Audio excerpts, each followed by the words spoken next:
I find it a little difficult to say what the subject matter of this seminar is going to be, because it's too fundamental to give it a title. I'm going to talk about what there is.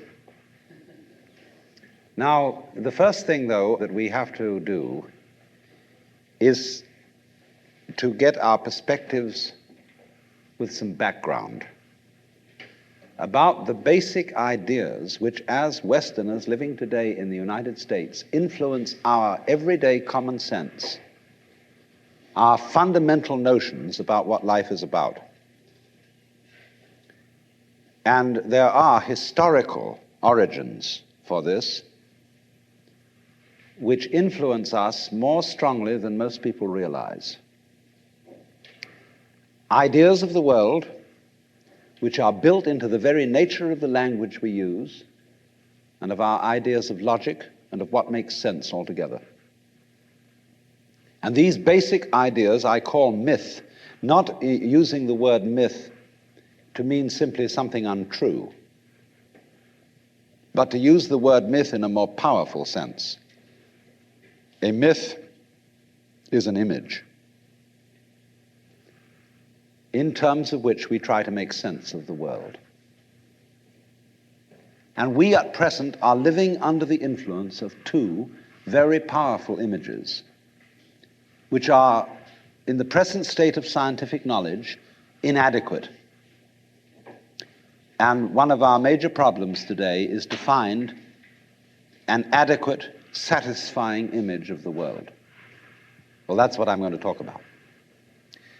And I'm going to go further than that, not only what image of the world to have, but how we can get our sensations and our feelings in accordance with the most sensible image of the world that we can manage to conceive.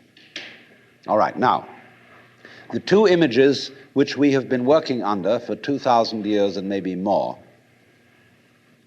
are what I would call two models of the universe, and the first is called the ceramic model, and the second, the fully automatic model. The ceramic model of the universe is based on the book of Genesis, from which Judaism, Islam, and Christianity derive their basic picture of the world. And the image of the world in the book of Genesis is that the world is an artifact. It is made. As a potter takes clay and forms pots out of it, or as a carpenter takes wood and makes tables and chairs out of it. Don't forget, Jesus is the son of a carpenter and also the Son of God. So the image of God and of the world is based on the idea of God as a technician, potter, carpenter, architect, who has in mind a plan and who fashions the universe in accordance with that plan. So basic to this image of the world is the notion, you see, that the world consists of stuff, basically. Primordial matter, substance, stuff, as pots are made of clay. And the potter imposes his will on it and makes it become whatever he wants.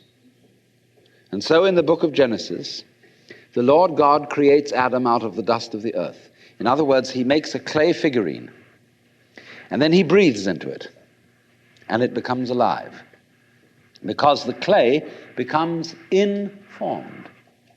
By itself, it is formless. It has no intelligence, and therefore it requires an external intelligence and an external energy to bring it to life and to put some sense into it. And so in this way, we inherit a conception of ourselves as being artifacts, as being made, and it is perfectly natural in our culture for a child to ask its mother, "How was I made?" or "Who made me?" And this is a very, very powerful idea, But, for example, it is not shared by the Chinese or by the Hindus. A Chinese child would not ask its mother, "How was I made?" A Chinese child might ask its mother, "How did I grow?" which is an entirely different procedure from making. You see, when you make something, you put it together, you arrange parts, or you work from the outside to the in, as a sculptor works on a stone or as the potter works on clay. But when you watch something growing, it works in exactly the opposite direction. It works from the inside to the outside. It expands, it burgeons, it blossoms, and it happens all over itself at once. In other words, the original simple form, say, of a living cell in the womb, progressively complicates itself. And that's the growing process, and it's quite different from the making process. And so there is, for that reason, a fundamental difference between the made and the maker. And this image